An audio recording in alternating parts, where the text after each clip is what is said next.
This is Talk is Sheep, the official podcast of the Wild Sheep Society of BC, brought to you by Sitka Gear. Come along as we bring conversations that matter to you into the high alpine. This episode is sponsored by our conservation partner, Frontiersman Gear. Thank you, Sitka Gear and Frontiersman Gear, for investing in healthy wildlife and sustainable ecosystems. Well, good morning, Steve. It's awesome to have you on Talk is Sheep. How's things down in your neck of the woods these days? Good. Yeah, really good. It's springtime here in Idaho and getting real close to getting out and doing some spring bear hunting. I got turkeys gobbling outside my backyard right now, so it's exciting. Yeah. That's awesome. You're down in Boise. I guess you're not in town if you got turkeys in the backyard there, but yeah, I live about 30 minminutes north. Yeah. So awesome. just out of town enough. Yeah. Right on. I just was down in Lewiston and was with a buddy. We spent some time on the river. We did some jet boating up the Snake, and then we're just looking for sheep and stuff like that. And man, I've never seen so many bloody turkeys in my life. I think we've seen like a couple hundred for sure. Yeah. Oh yeah. There's a lot down there. Yeah, it was pretty epic for sure. So anyway, Steve wanted to get on the podcast and just talk a little bit about Exo Mtn Gear, talk about the experience project, and just catch up with what you guys got going on these days. So I guess for our listeners, like for me, I started with the Wild Sheep Society maybe 7 or 8 years ago as a director, and one of my first experiences, you guys had donated a pack to one of our fundraisers. I was like, oh, right on. So that was kind of my first experience with Exo Mtn Gear, but I think you guys started at about, it's been about 11 or 12 years that you started the company now, give or take? Yeah. So the official kickoff was March of 2014 when we started selling packs. And then we obviously had about a year and few months prior to that designing, where basically, all right, we're going to do this project. And then took a year and a few months to actually get something working, which in hindsight was incredibly fast. Yeah. But we worked pretty dang hard and pushed pretty hard to get it launched there in 2014. Yeah. It's just been it's just like raising your own kid, right? Like you're just like, oh my gosh, you blink and it's 10 years old. So it's pretty crazy. Awesome. We'll talk a little bit about that evolution, about how you go from just a backcountry guy and doing your thing to, okay, I'm going to start building packs now, because that does not come lightly. That's just not something that you come to a revelation overnight on. No. Yeah, I mean, I definitely have a naturally kind of design engineering mindset, right? Like coming from, I'm very critical of gear, just like a lot of people are, right? All the gear nerds are. They all have their own ways. I think one of the things I've always been good at is like looking at a product and going, oh, that you can make it better if you did these things. It's like that comes really naturally to me. And so with backpacks, obviously we're out there, we're backcountry hunting. This is, say 2008 to 2012, and just frustrated with what was on the market. There just wasn't something that was designed specifically for what we were doing. There was a lot of hunting packs, but not what I would classify as a backcountry hunting pack, something that was really tailored to loading up with 30, 40, 50, 60 pounds, going in for a week, killing something and coming out. There just wasn't something specific. So that's really what we set out to do, is like, let's design a pack for this. In the meantime, I was also, when in my early 20s, about 20 years old, 21, I started a company called S&S Archery, which still exists today. We actually kind of share the same space. And so I was selling archery products online and had a very good understanding of how to do that, how to sell online, how to market and things like that. So the selling, marketing side of it came pretty easy. The design side was what really took all the work. So was kind of the pack the go-to, because that was the sort of the weakest part of your kit. So obviously, you talk about the design aspect and like, oh, I could make this better. But obviously clothing and everything. And I was reflecting on this. So like I was just out a hike with my wife, and I'm like, there's been so many changes in the last 20 years in the technology and the equipment and the gear. But why packs, I guess? Was that the most obvious to you? It was just something I was passionate about. Yeah. So I created, I had a co-founder for the company that I bought out back in 2020. But when we were both passionate about it. It was just something like, we weren't, laying in the tent at night talking about, our bows or anything like that, or our guns or whatever we were using, or other gear. It was always just packs. Like we were just kind of obsessed with making one, and finally decided to do it. Yeah. That's awesome. Let's touch a little bit on external versus internal frame. When I started hunting, my buddy was like, "No, no, you need an external frame. That's all you can use. You don't like, internal frames are not for backcountry guys." And I'm like, I don't know. I don't know if that's really true. And now we're both running exclusively internal frame stuff. But back in the day, he was like, he would not run an internal frame pack. Sure. Yeah, the advantage an external frame has, and we talk about this a lot in our like YouTube videos about product design, is that they will not change shape. So they're which is good and bad, right? So bad because when you got 20, 30 pounds on them, they're really uncomfortable. They're really rigid. They're fighting against your body.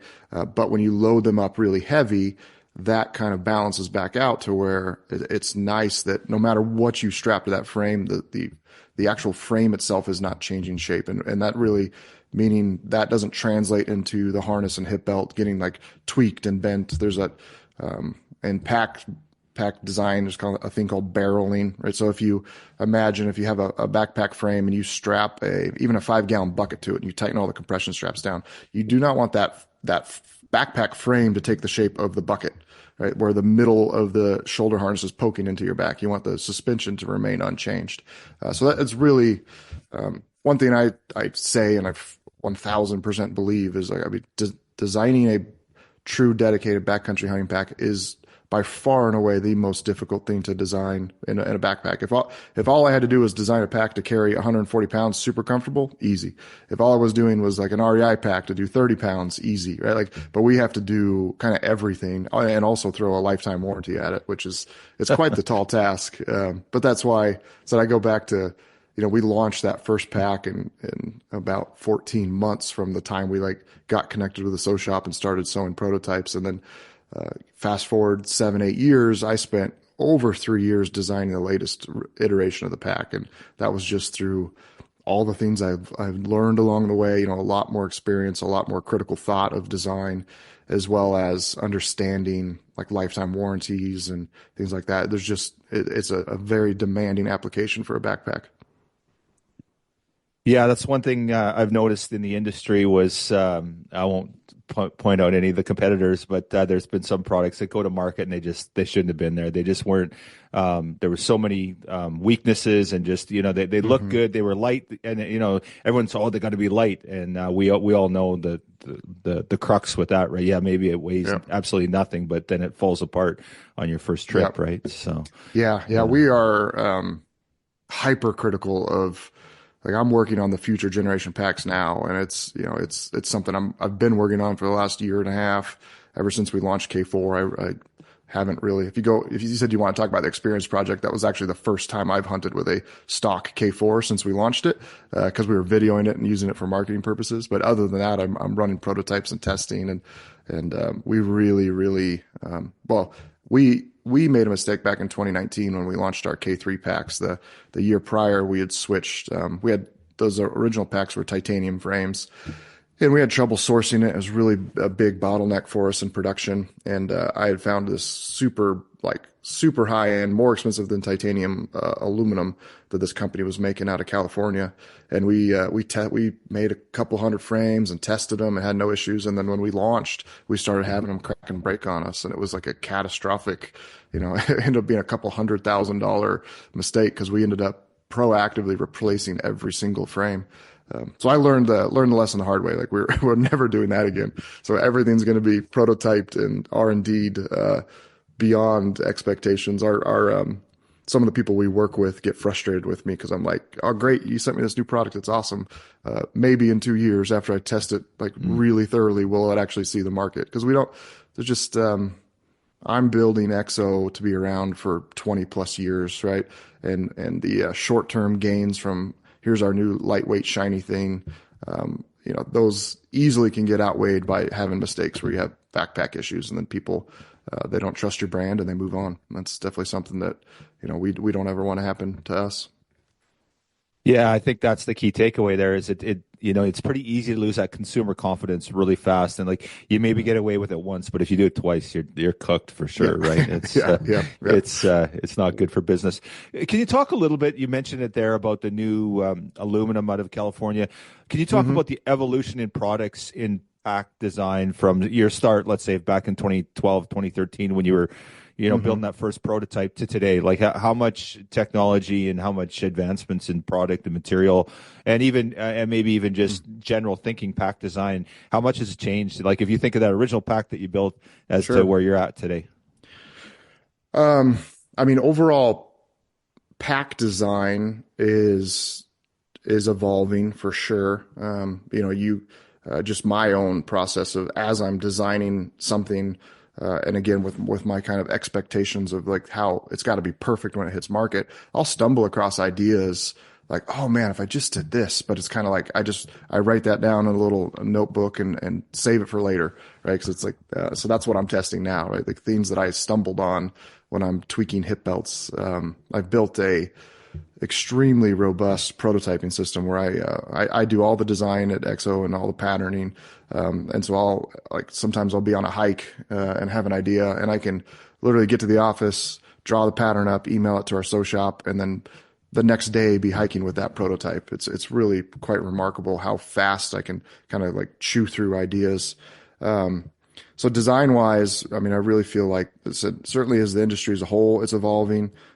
Me personally, I'm always evolving, right? The next generation is going to be better because everything's built off of improving what you've already had established. When you're starting from scratch, it's pretty tough. But when you've got something that's really good, and then you can really get into the details and some of the things I'm working on. We just had a podcast the other day. I remember saying this. It's like I think nobody would ever notice this one thing that I'm trying to perfect. If I just gave you pack A and pack B and that had this tiny little feature, no one would ever notice it. But if I have kind of a 50 of those little things, that makes the pack better. So I'm really scratching now for just like little tiny subtle things that, again, on its own wouldn't make a difference, but in the whole will. Materials, honestly, we're using 500D mil spec Cordura. There are and have been lighter weight, technically waterproof when you first buy them materials. Challenge sailcloth is one. They have a fabric called Ultra 400X and Ultra 200X. Dimensional Polyant's another one of X-Pack fabric. If anyone's kind of into there's a few hunting companies using it. We used it early on. They all have glaring flaws, and that what they use for a waterproof layer is just a really, really thin layer, almost like saran wrap is what I could call it. And that gets sandwiched in between the other layers of the fabric. And the second there's a crack that develops in that, which happens pretty quick, there's no going back. It's just leaking. We did X-Pack in our very first pack in 2014, just in the back panel. And a year later, this was kind of early on. We're just rushing through like, oh yeah, this seems like great fabric. A year later, we get a pack back under warranty, and I'm looking at the inside of it going, man, that looks really used.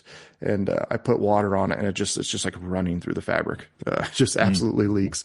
And so these laminate style fabrics have those issues. And there's other little things going on. So as much, it's funny when we started, we were like, we don't want to use 500D Cordura. That's what everybody's using. It's used for a very good reason. It's an excellent fabric. It's very durable. It's very lightweight. It's relatively quiet. It does a really good job of shedding water. It is not a waterproof fabric, but it's significantly better than the waterproof quote unquote fabrics on the market after a year of use, because they use a polyurethane coating on the backside of the fabric, which is more kind of rubber. It just flexes more, and as you like poke a needle through it, it kind of seals back up on itself, versus you poke a needle through the laminate style fabrics. It basically, just like you shoot a broadhead through a deer or even a bullet, right? The hole is actually bigger than the projectile itself, because the fabric is kind of stretching, the hide on that animal is stretching as that arrow goes through it. And then like carbon's been around forever. I think from a material standpoint, it's just kind of high level. I wouldn't say there's been a lot of change, but what is changing is the access to stuff. There's certain companies out there that are allowing you to buy fabrics that you just couldn't buy in the U.S. before. There's one thing that's been really cool for Exo. And we're seeing this in K4 as well as going into this next generation that I've been working on, is as we've grown in size, we can now go to the manufacturer of the foam and say, hey, you have these, like this, I'm currently doing this. They have two foams that like neither one of them's absolutely perfect for what I want. But now I can go to them and say, hey, we're going to order X amount of units, and it's big enough that they'll go, okay, yeah, we'll do it. And they're making a custom foam for me, which is really, really cool. We're doing that with buckles, actually, as we speak. I'm flying down to Florida here in 2 weeks to sit down and custom design my own specific buckle. So I'm not limited to what's available out there. I can design something that's very tailored to like our demands as backcountry hunters. So that's really cool on our side. As we've grown, I'm able to just keep pushing forward and have access to things that just didn't have access to before. And same thing with the ultralight fabric. I went on a hike yesterday with Prototype Pack. That's a new fabric that I'm specifically developing, which is really, really cool. I'm super excited about it. Right on. And I guess the fact like you guys are 100% made in the USA. Mm-hmm. So I guess the whole COVID era thing probably that wasn't really a showstopper for you guys because everything's being built at home and now with the tariff war too, right? That all that stuff going on too. I guess just a little interested to see if stuff like that's impacting business at all. I mean, we are COVID hit in 2020. Obviously, that we were right in the middle of K3. That pack was 98% USA made. We had the zippers we get from YKK and the specific zipper they make that's the best zipper they make that comes from Taiwan, their plant over there. So that was one of them. And then there's a few other little things, but the vast majority of what we do is made in the USA. And then with K4, it's even more so. We do have a Berry compliant. We do quite a few military orders kind of quietly on the side, and we have a Berry compliant version where we have to swap out just a few parts for the pack. What changed during COVID for us was how proactive we had to be. And we're very lucky to be a healthy company to where we used to operate quarterly. So it's like, okay, how many packs are we going to sell, say April through June? Okay. So by January 1st, we were ordering the material to show up for that. We switched to almost, I mean, at the minimum we were ordering 6 months. In some cases it was just like, all right, this is only $20,000 to order all the year. We're just going to order the entire year. And that actually, we learned a lot from that, just how efficient we got. Like once instead of ordering something 4 times, you're ordering it once or twice. The communication, shipping back and forth with our suppliers that we get the foam and fabric and buckles from got easier. And so we actually really came out of that stronger. Tariff war, same issue. Like we don't have anything that we buy from overseas currently. So besides the zipper, and that's one of those, it's a custom. We wanted to match the Ranger Green and Coyote Brown specific to our color of the pack. So they looked really aesthetically, appealing. And so they manufacture the zip over there, but ship it over here white, and then it's dyed in their Georgia plant. And that's a long lead time. So we order almost a 1-year supply of zipper at a time. But yeah, other than that, we've been pretty immune. I mean, it's definitely, there's been a few things that surprised me with tariffs coming in and stuff like that are like, oh, I didn't see that coming. But, we'll just see how that plays out. Yeah. I think one thing, so back, for the last 10 years, we've, subcontracted our sewing labor to we had 2 facilities, one here in Boise, one up in Washington, and then over kind of in around that 2020 timeframe, we transitioned to the one here in Boise full time. They'd grown to the point where they could handle all of our capacity, and then I actually purchased that last year from the owner. He was getting ready to retire, and so we now own our sewing facility as well, which is incredible. So they have about 50 employees down there that are just sewing backpacks, 40 hours a week. It's pretty remarkable. We're actually working on Justin, going back to the Experience Project. One of the guys on the hunt's the guy, the cameraman. He's down there filming right now, getting ready to make a cool YouTube video on how the packs are made and kind of behind the scenes, really seeing the guts of it, because it's a really cool process to see. But through that, we're also sewing some for other companies, OEM, because there's extra capacity at the sew shop, and just seeing how they operate really opened my eyes to like toot our own horn, but how exceptional we are at Exo of how just dialed in all of our processes are.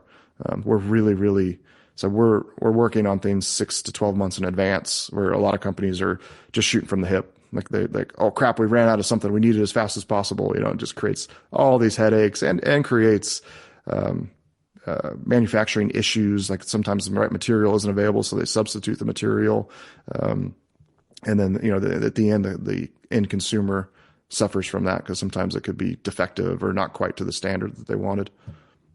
Mm, yeah. Obviously, you guys are innovators and leaders, certainly on the pack side of things. Is there anything else that sort of you every once in a while you're like, man, these pants just aren't performing, or whatever the case may be? Yeah. Any opportunity to expand into other? Obviously, all the pack stuff and accessories, you guys are Mm-hmm. doing an amazing job on that. But have you ever considered anything else? We've looked at stuff, but to be honest, our biggest issue for the first 8 years was we were just drinking from a fire hose, right? Like we were selling way like every pack we made, we were selling. There was just like so much there, and I went through personally just like the stress that took on me was not worth not worth it. I could say like I'm a family man. I love to have my time to hunt, you know, and I don't want to have to be working. I mean, I did a lot of years working 60, 70 hours a week, and that's like, okay, I'm done with that. Like I want to enjoy life. And on the same side, like I really like keeping things simple. And so with Exo, it's just like, we're stay simple, stay focused on making backpacks. That's all we do. That's all I'm obsessed about for the most part, of just designing and making the packs better, and really not get caught in that trap of, oh, we need to grow, we need to expand, we need to hire more. Just being kind of content with where we're at, and we're certainly, you know, one of if not the leader in backcountry hunting packs, and my goal is to kind of stay there for a long time. And I'm just doing that through hard work, through hard design, like just through really getting after it and continuing to evolve and make the pack better. We have, like, it's certainly just that from my, like, I'm looking at every piece of gear I'm taking critically, and there's like tents or something that have always bugged me. I've never had the perfect one. Boots or something that during the experience project we set out to, we kind of picked the main gear items in your pack, and I think I did gosh, I can't remember. It's like an hour-long video on YouTube where I just talk about footwear and all the things that I've learned just from hunting. And there's probably not too many people in North America that have put as many miles as I have on with a backpack, just in all the design and prototyping I'm doing and hunting. And next week we're going down to the Grand Canyon doing a 100-mile hike. Like we do a lot, and I'm actually kind of feeling that at 41 years old here with some knee issues and stuff like that. Like maybe that wasn't a good idea, but I've just, you know, I'm just paying attention to things, and I've learned a lot with footwear, and you know, how to take care of your feet and what works for me and what probably works for most people. And, you know, swapping out your insoles and socks. I mean, there's a lot in that video. If anyone's really interested, it's definitely worth a listen. I have some, I don't want to say controversial things, but I'm not like, there's a lot of things that just like, that exist on the market that I'm like, this doesn't make sense. This isn't like conducive to having comfortable feet and your body mechanics and things like that. So if you look at Exo Mtn Gear, obviously the pack itself evolved out of necessity. You know, you're sitting there in the tent chatting with your co-founder about what what the deficiencies were. So, you know, it kind of begs the question, does that happen with another piece of gear where you just build something for yourself? You're like, hey, I can fix this tent. And you sew something up. And next thing your buddies want that. And it just evolves into the next thing. Yeah. No, I literally have a prototype tarp shelter that I've built, and it's like just for my own personal use. And, I've done game bags and all sorts of things. You know, we've had great access to the sew shop, so it's like if I needed something done, I could just do it really easily. And now that I own it, it's even easier. I'm just like, hey, I want this done, and we get it done. Yeah, I built like some crazy light game bags, like a whole set weighed like 4.5 ounces. But it's nothing we'd ever go into production with, just from it's kind of, this is to a higher level concept, but designing a product that's so specific, so ultra lightweight, or even in backpacks, if you get too complicated, it just kind of goes over the head of most people, where they would try to, use it beyond its capabilities and then be upset that it didn't work for them. So these game bags, like, they're freaking awesome. They're crazy lightweight. They're plenty strong enough, but somebody's going to like snag it on a tree branch, hanging it up into a tree, and it's going to tear, and they're going to complain, right? So it's like, you kind of have to, there's certain things I'd love to do, but it's also from the practical side and the warranty side and the customer experience side, you kind of get a little handcuffed there. Yeah, right on. Okay, I'm just going to switch a little bit here onto somebody that we get, I think, quite a few listeners that are new hunters, and they're picking a pack. So, and we'll call them sheep hunters. So, so with that in mind, somebody's going out, they're looking at a pack. Kind of, what do they need to be looking at? What are some of the considerations? How do they sort of dumb it down to figure out what they need to go on their, I guess, is their first backcountry hunt? So, certainly, like, one of our sayings in our marketing is like performance is the priority, and that really comes down to the frame. Like, there's a lot of, I get frustrated when I like jump on a Facebook or an Instagram or a forum or something like that, and when you're purchasing a pack, it's easy to look like you look at the overall weight, and then you look at the features of the bag, and that's kind of what sells to you. Like, okay, that one's got a spine scope pocket, or that one's got a horseshoe zipper, or this or that. And to me, like, the backpack is the frame. Like, if the frame doesn't fit you, if it's not comfortable, who freaking cares what feature the bag has? So you really want to look for something that has like multiple sizing options. An adjustable torso is an absolute must.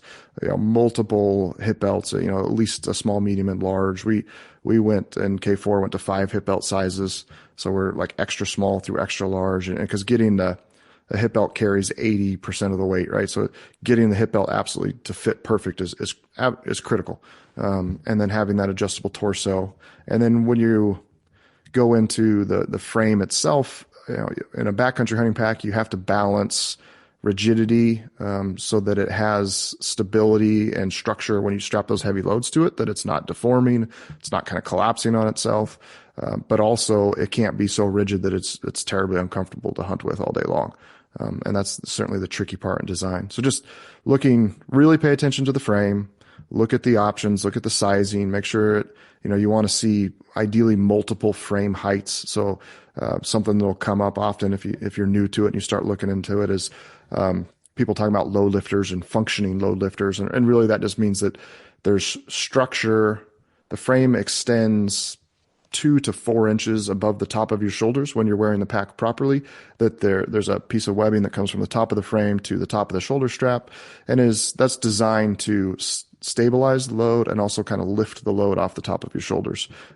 So it changes the pressure from being on top of your shoulders to like putting a little bit of pressure on the front of your chest. And we're really just trying to eliminate any kind of weight bearing down on muscle. So we talk about, like, when you're fitting the hip belt, that it's very common for people. We see this all the time when we go to trade shows and we're putting the pack on hundreds of people over the course of a day. If we let them do it, most of the time they're putting the pack too low. You want the center of the hip belt centered on your hip bones.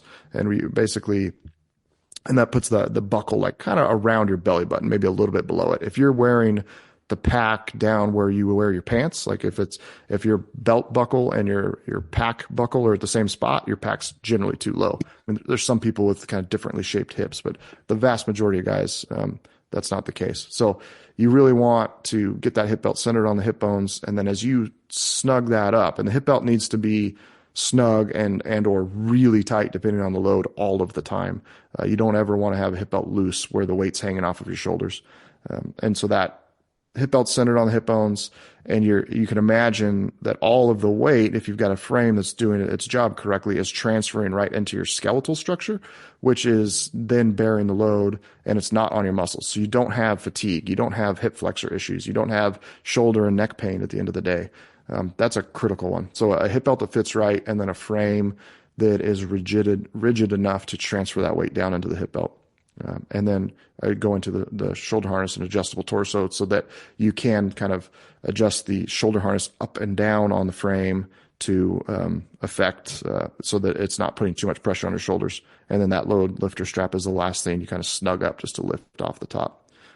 One common misconception is you cannot change your load lifter angle with anything other than the frame height. If your load lifters are too low and the pack is mounted on the center of your hip bones, there's nothing you can do short of there's nothing you can do to change that frame height. And a lot of people get frustrated, like, oh, my load lifters are too low. What can I do about this? And it's like, well, if the pack's fitted properly, if the hip belt's centered on your hip bones and the shoulder harness is kind of slightly floating on your shoulders, the load lifter heights, it is what it is. Your only option is to go get a taller frame height. What's your what's the premium angle? Is it like a 45 that your load lifters are running at, or give or take? It just depends on the person. Yeah, I mean, there'll be different pack marketing how-to things out there that try to say a specific angle. It really, I just say between 2 and 4 inches, and we're balancing load lifter functionality and stability with head clearance. Too tall, you're gonna, especially, you're in the mountains. I mean, it's kind of like goes both ways. You're in the mountains. It's very steep. You're often glassing uphill. You don't want your head hitting the top of the frame every single second. It gets really annoying. You also don't want it too low that you're not getting functioning lift. And that's why, again, with K4, we just kind of went more of everything. So like 5 hip belt sizes, and we have 4 frame heights. And then also I designed it so you can modify the carbon stays to cut them shorter if you want. So if you're, so we go 22, 23 and a half, 25, 26 and a half inch frame heights. So if you're like me, I just kind of bounce between 25 and 26 and a half, depending on the hunt. If I just, didn't have access to just swap those out as easily as I do, I would buy 26 and a half inch stays, grab a saw and cut them down to like 26 and just trim that a little bit. And that might be the perfect kind of all around thing for me. But I like the shorter stays for archery elk hunting, where lighter loads, things like that. And I can, when I was developing K4, like I built the 22 inch frame, and I wanted to just go hike and test and make sure things were right. And, so it's a 22 inch frame, way too short for me. I put 80 pounds in it and went for like a 5-mile hike. And, it's not, because the vast majority of the weight is transferring to the hips, like 80% of it. So as long as you have the hip belt dialed in and a good frame that's transferring the weight down there, it's, after that 5-mile hike, my shoulders were sore. They weren't painful. They were just sore. Versus with that 26 and a half, I would have had no issue at all. So it wasn't, frame height and load lifter functionality is, it's not, again, if you do an internet search, it's like, oh, you got to have functioning load lifters. And I agree with that. But like, if everything else is properly designed and 80% of the weight is going to the hips, you're really only talking about 20% of the comfort of the pack. And that's where it's good to get it dialed in. And we absolutely preach it and talk about it, but it's not like the end all be all that some people want to make it out to be. Just, when you're on a heavy load, say you got your 80-pound pack on, do you ever adjust your load lifters versus your hip belt to sort of take some of that weight off? Like, there's been times where, yeah. So I'll redistribute. I don't know if that's flawed thinking, but I just I need to give my hips a break for a bit. Sure. And I don't want to stop. Yeah. My answer, I have no problem doing that. I may do that with like 140-pound load, something that's like, we killed a couple really nice moose last year and had some ridiculous loads. And there's certainly times like, oh, I just need to take a break and get pressure off the hips, because there's just so much on there. Your body's not designed to do that. So it's not flawed, and that you are experiencing a lot of pressure. Like, I would just say your best bet, and one thing I've done, is just take a break. Like, if your hips are really bugging you, just go sit on a rock, sit on a log, and unbuckle that hip belt, and you're so much pressure and compression down there. You're pinching nerves. Your body, it kind of goes numb after a while, if it's a really heavy load on a long pack out. And so I like to just take it off, stand up, let the blood flow back through, and then put that pack on, and it's going to feel nice. That also, just even depending on the quality of the foam the backpack company's using, it gives the foam kind of a chance to like relax again and expand back out, and it's going to be more comfortable. So that'd be my advice. Just take a break for a second if your hips are hurting that bad that you feel like you need to get the pressure off. And sometimes you're like, hey, the plane's coming to get us in 2 hours. Like, we got to get out, and you just power through it. Another great tip is, I take Advil. If I got a long pack out, I just pop 2 Advil right before. I mean, it just doles enough that it makes a huge difference. It sounds something simple, like too simple, but it really works. Yeah. Yeah, right on. So you don't take Advil all day, every day. You're in the mountains. No, I, we have there's this stuff called Voltaren gel. It used to be by prescription only, and it's for like arthritis patients. But it became over the counter. I don't know how many years ago, but my brother-in-law, he's an orthopedic surgeon, and he went on one of our death hikes. I talk about hiking the Grand Canyon here next week. We call them death hikes every year. We do this ridiculously long, challenging hike. And he brought that, and it's incredible stuff. So if you're somebody with like aches and pains, it's just a gel. It comes in a little 1 ounce tube. You can buy it on Amazon or anywhere, and you just rub that on your knee or your lower back. And for the next 4 hours, it feels like 80% better. It's really incredible stuff. Okay, that's a good tip. I'm going to grab some of that for my next trip. I highly recommend it. Yeah. Okay, so somebody wants to buy a pack. They don't have the luxury of being at one of the shows you guys are at. What's their best bet? Is it through the website? Video? Yeah. I mean, so we go through great length. 99.5% of our sales are online and direct to consumer. We are a direct to consumer business where we're truly offering a very high quality pack. And if it was to go through, if we were to sell through retailers, it'd be much more expensive. So we do a really outstanding job there of like the best quality we can possibly put in, keeping it at the price point of where it is, roughly $700 US. Canada, if most of your listeners are in Canada, it's tricky because you just got shipping and you got all these tariffs and USMCA taxes and stuff like that come through, and it's a pain in the butt, frankly. But if you're like lower 48, for us, it's easy.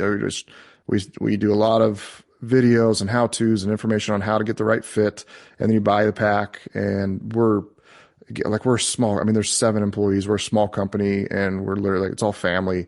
Like, we're very easygoing. If we say on the website 30 days, but if someone's like, hey, I bought the pack 45 days ago and I got the wrong hip belt size, like, we want you to have a good experience with the pack. We're just going to swap that out for you. And the K4 is really designed well, and that it's like all the parts there's components, right? The hip belt's a separate component, the lumbar pad's a separate component, the frame upper, the bags, the lid, they're all designed to like come apart, and that's from obviously so we can swap things out easily if there's a warranty issue down the road, which we go through great lengths to avoid that.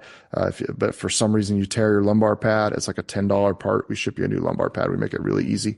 So that same lines, like you buy the frame and you get a 25-inch frame with a medium belt, and you get it and you realize, oh man, I needed 26.5 with a large belt. You just pull the frame and the belt out. You don't have to ship back the whole pack to us. We have videos on how to swap them out. Everything's like, once you've done it once, it's like less than a minute to swap these things out. And it makes it really easy to just get somebody into the correct pack. Yeah, right on. Okay.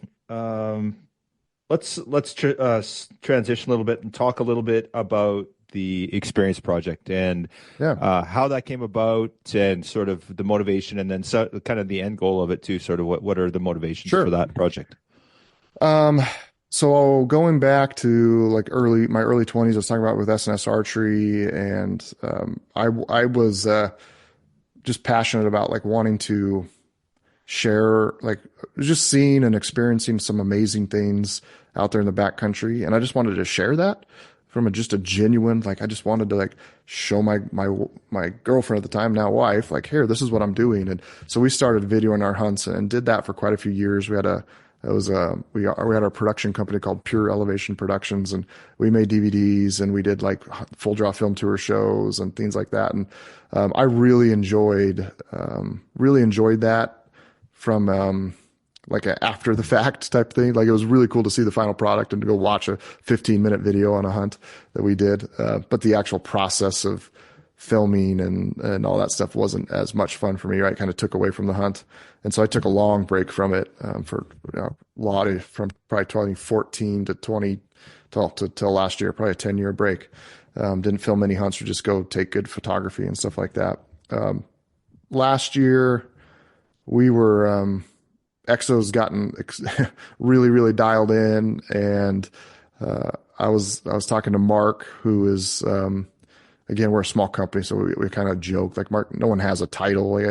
Like yesterday, I was cleaning the bathrooms at the office, right? Like we're a family. We do whatever needed. But Mark runs our podcast, Hunt Backcountry Podcast, runs as a general term, kind of oversees all of our marketing and website content and things like that. And I was talking with Mark. I was like, I think we got like capacity this year to do like a big project, something to be really cool. And there's a lot of things that kind of pointed to it. One, my frustration with the industry and with social media influencers. And I just feel like there's a lot of, I say, not bad advice, but just not sound good advice. Like if you're a new hunter and you're trying to get into this, the amount of information out there is really frustrating. And we've, with Mark and I, we've been exceptionally fortunate in what we do, and to be able to go hunt Alaska every single year, like multiple times. And we've just learned a lot. And through our podcast, we've been going on, that's been, I think our first year was 2015. We've had access to amazing guests. And we just felt like we've built up this wealth of knowledge that I wanted to share. And so that's really like kind of all these things of like getting better information out there for people so that they're not going down the wrong track as they're trying to learn how to become a hunter. And then doing some really cool videos that I thought we could do, filming our hunts, and just from an entertainment value. I had a goal of the hunt films. Like I wanted to be able to show my nieces who are in their early 20s, like what their uncle's doing out there hunting, and have them watch the video and be like, holy crap, that's cool. Like, like non-hunters just be able to appreciate, at least respect what we're doing. So we just kind of outlined this big project. All right, we're going to talk about every critical gear item. We're going to talk about, there was actually Mark that, sorry, I am like slightly ADHD where my brain bounces all over the place. Mark came up with the idea of, the gear, the hunt, the hunter. If like you broke down like, all right, I'm going on a sheep hunt this year. Like here's the three big categories that are real. Like you need to have a very successful hunt. You need to dive into all three of these. And the gear, like as much as I'm like anti-gear at some point because it just gets so overwhelming. And whether you have this pair of 8x42 or this 10x42, or, like people get so lost in the weeds in gear that they're like missing the forest through the trees type scenario. Mm-hmm. Right. But the gear is like when you do have your gear dialed, you can really make a hunt a lot easier. You can be more comfortable, right? You can stay drier. You can have comfortable feet. You can have comfortable neck and shoulders and back from a good backpack. Like there's a lot of things that gear does help you do. It just gets overwhelming because there's so much out there, and rightfully so. There's a lot of good choices. So you got the gear, the hunt. So it's like breaking down the logistics of the hunt, your food prep for the hunt, how you're going to hunt, your hunting strategy, obviously understanding what species you're going after. We tried to do some specific, we did a moose, caribou, and mountain goat hunts last year in Alaska with this project. And then you got the hunter, which is like the biggest category, but also the hardest to talk about. And so the hunter, there's the obvious like fueling yourself, so food, but then you have the mental side of it, the physical training side of it. I mean, that's it is the biggest category, like I said, but it's just hard to dive into, like talking about developing mental toughness and having positive attitude and developing confidence. I'm a huge believer that, like you can literally will a hunt to be successful, through just like, we're going to kill a sheep. We're going to make this happen. I don't care how hard I got to work. I don't care what it's going to take. We're going to kill a sheep, and then have that mindset and let that carry you through. Cause there's always going to be moments, it's definitely when a hunt is getting difficult with bad weather and not seeing animals, that it's really easy to give up. But if you can develop and build that confidence of like, no, we're going to do this. Then I think, I don't know, you just kind of reap what you sow. And if your mind is thinking that you're going to be successful, it just happens. And I was like, I basically said, we had 10 tags last year. I was like, we're going to go 10 for 10. And we did. We went out and killed 4 great caribou. We killed 4 great moose, and then Mark and Jake went and killed 2 fantastic mountain goats. And I think the vast reason for that success is the mental side of it. So So yeah, long wind. There's a lot there, but yes, we did all these videos on YouTube about, I dove into footwear for an hour. I talked about backpacks. I talked about tents. I talked about sleeping systems. I talked about clothes. We did podcasts that kind of collaborated with those YouTube videos and had guests on the podcast to talk about different aspects. And just that we tried to dive into that hunter aspect quite a bit, but it's such a tough one. And then we just went and filmed the hunts. And we really just, tried to do the best job we could filming and capturing the experience to be out there. Mark and I we coined our own phrase, I guess you could say, of like, we are experience hunters. Like I'm not a mule deer guy. I'm not an elk guy. I'm not a sheep guy. Like I'm get me in the middle of some amazing remote backcountry wilderness guy. Like that's where I want to be. And if I'm chasing an elk or a deer or a sheep or a goat, I don't care. I just want to be out there having these amazing experiences, because that's what I remember. That's what I'm seeking. Yeah. awesome. Go ahead. No, good. Keep going. Love it. Yeah, no, I as got I some say, questions for you, but it's awesome. so we went and filmed the hunts, and then I think it ended up being like 10 episodes, and we started in November and then wrapped them up in January, and just kind of one a week of just going through the hunts. Like the caribou was broken down into 4 hunts, and the moose was, or 4 episodes. I think the moose was 3, and then the goat was 2.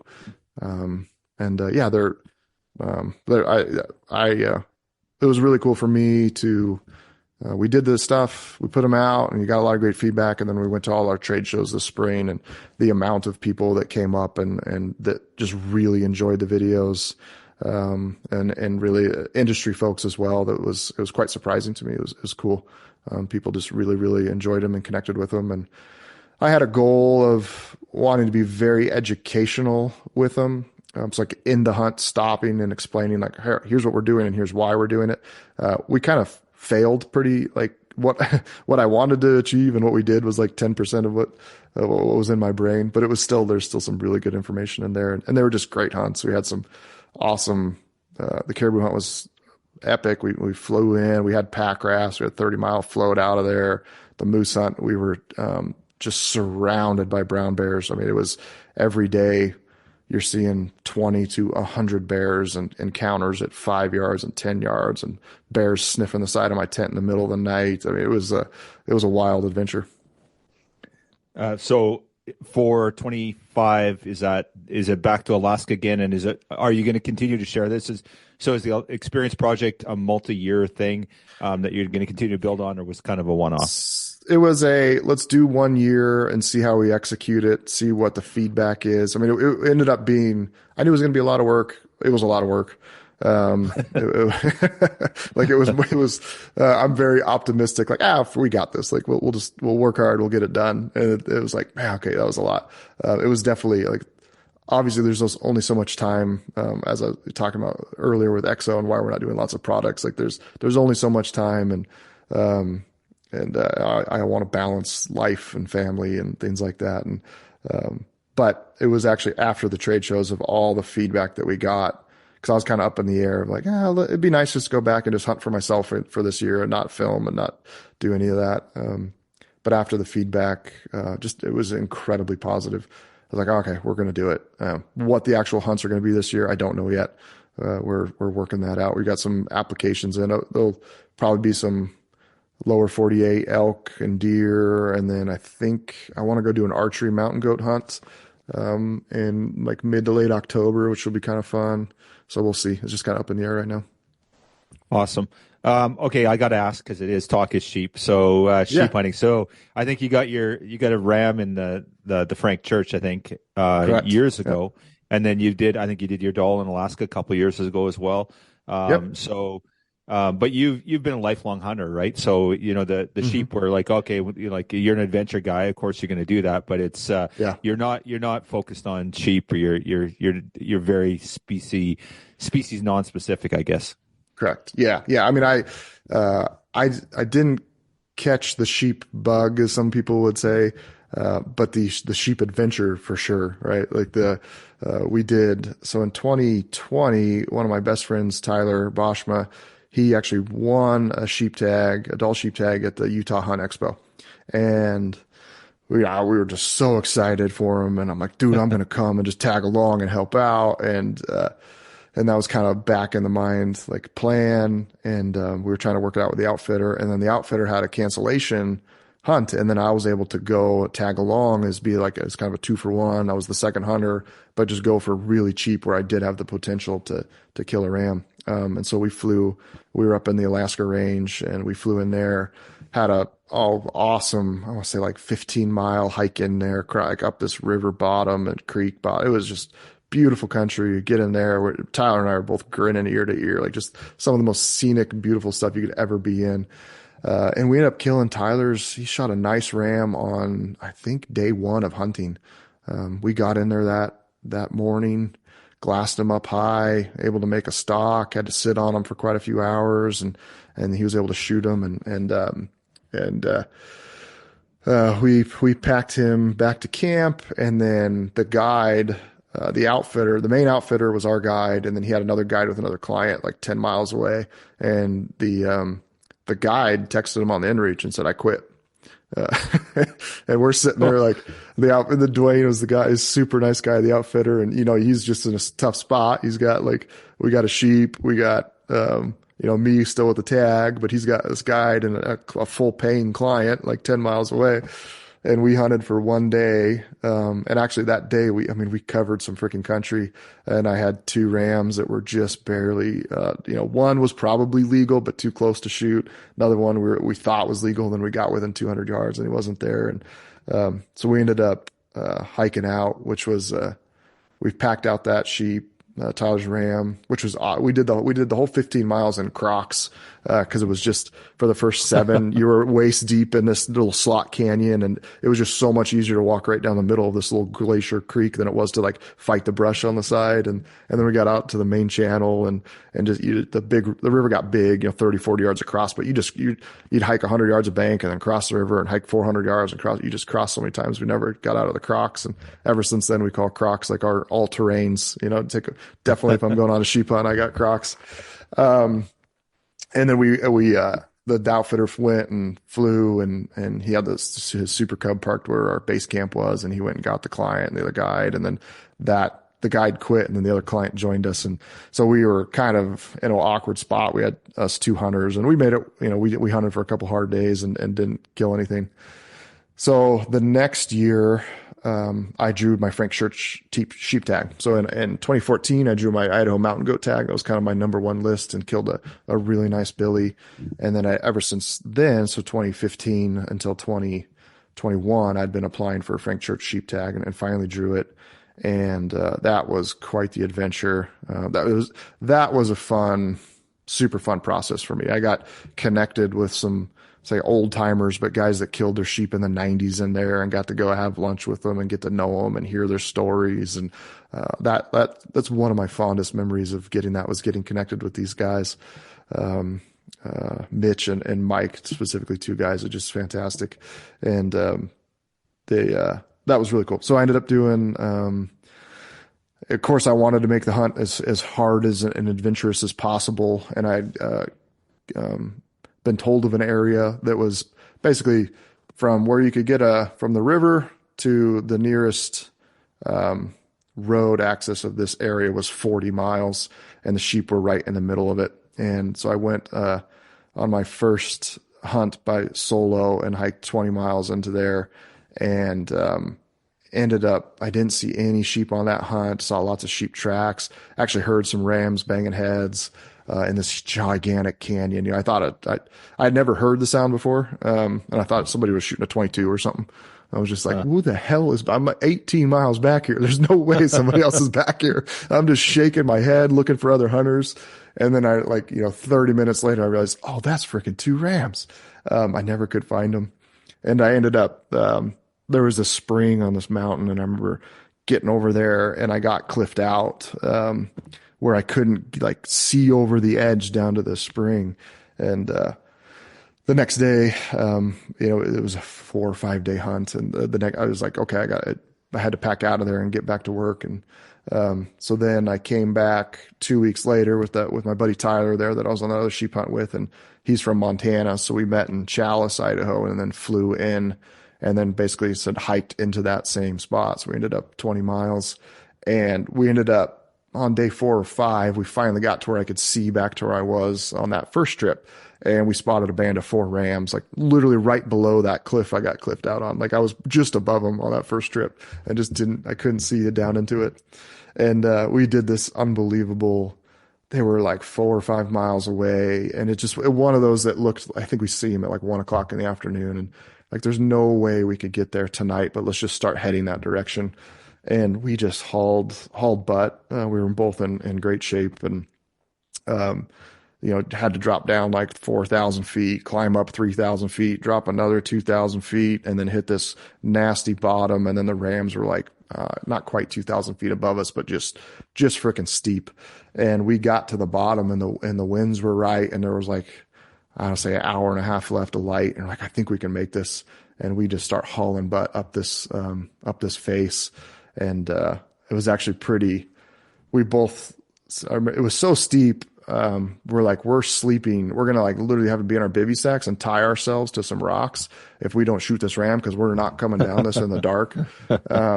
It was very, like, it was a really hard soil. Like there's just no getting an edge into it. But we got up eye level with the rams, and I shot mine at like 500 yards. And he died right away, and we able to side hill over to him and get him cut up. And, it was a pretty epic hunt where there was literally some forest fires in the background. So we're like cutting it up, and you're looking up, and there's a fire off in the distance. And then we ended up sleeping in our bivy sacks kind of on a knife ridge right there, and woke up, and then we had, just over 21 miles back out to the airstrip. And we basically did that over 2 days. It was pretty unbelievable. The first 7 was the hardest. We were in this just slot canyon again, but unlike Alaska, it was just matchsticks. The Frank Church, so much it was burnt, and so it was just a log jam down there, and we just kind of had to pick our way through it and just absolutely kicked our butts. But yeah, it was quite the adventure. And then fast forward 2022, so the year after that. And then my buddy Tyler, we had a pretty good epic streak. So my buddy Tyler, he killed his Dall the year before. I killed my Rocky. He had just moved to Montana, and 3 weeks later he went and killed an unlimited ram. Wow. Yeah. Solo? Yep. No, sorry, it wasn't solo. He was with a buddy that was tagging along with him. Right on.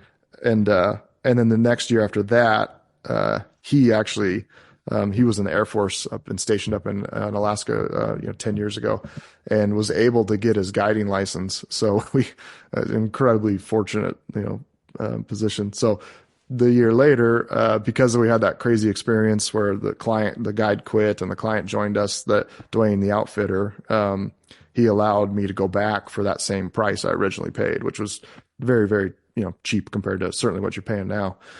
And so we went back, and it was just me and Tyler. Tyler was my guide. I'm just out. I'm freaking hunting Dall Sheep with my best friend. And, we ended up, I killed a 12-year-old ram on day 4. We flew in on the Super Cubs and, had this unbelievable, like 4,000 foot climb straight up this shale rock mountain, and spotted this old ram. But it was kind of hazy, and he was a few miles away, and, we weren't sure. He wasn't, he didn't pass the stick test. He wasn't, back up around to the bases. And we just never got another good view at him. And it was like, we certainly, nobody wants to shoot, a ram that's not legal.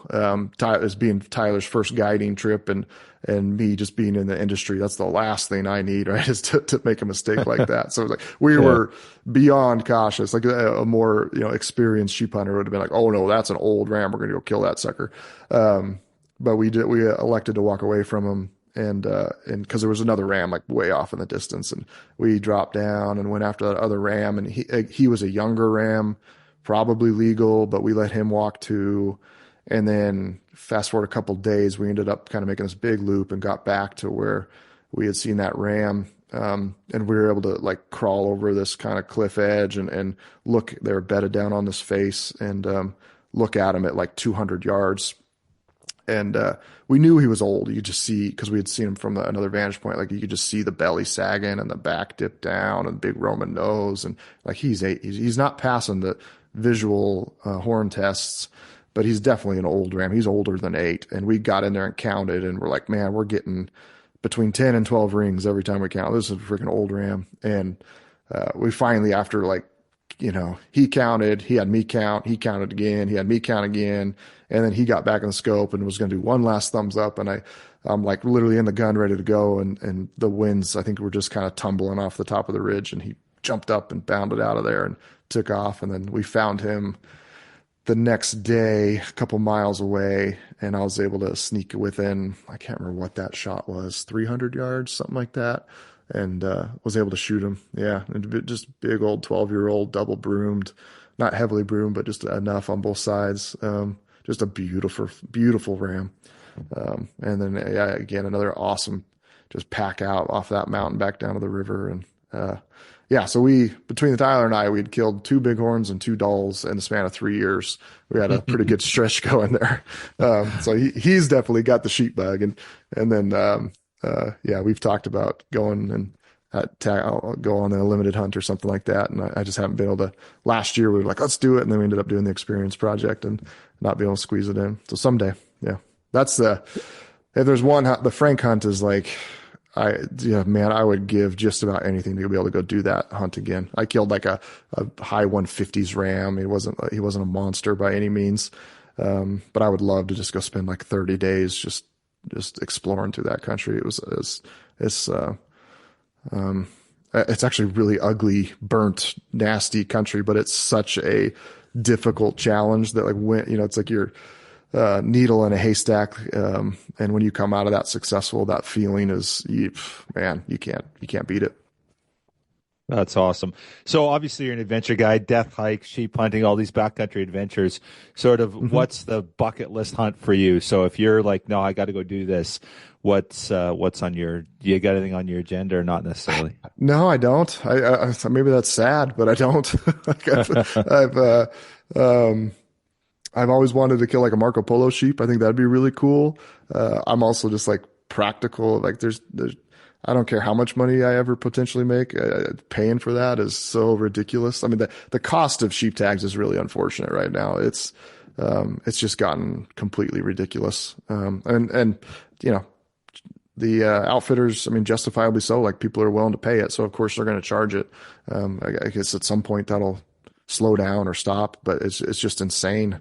Every year I'm like, what's a tag going for now? Like, are you kidding me? What's a stone sheep? It's just, it's unbelievable. Yeah. Yeah. It's really sad, but it's just, I mean, it's the reality of supply and demand and market economy. Yeah. Yeah, no, for sure. Awesome. Well, Steve, appreciate you taking the time today. And obviously in the show notes, we'll list the experience project. We'll put Exo Mtn Gear. Any other resources anywhere we want people to go and check things out? No, yeah. Just link to Exo's website would be fantastic. And yeah, if anybody's got any questions, certainly just support at Exo Mtn Gear goes right to Jake. And it's easy to get a hold of Mark and I. We're available if you want to talk to us directly. And yeah, we're happy to help and be there for you guys. And answer any questions you might have. Right on. Well, thanks, Steve. Appreciate your time today. It was fun. Enjoyed it. Thank you. Thanks, Kyle.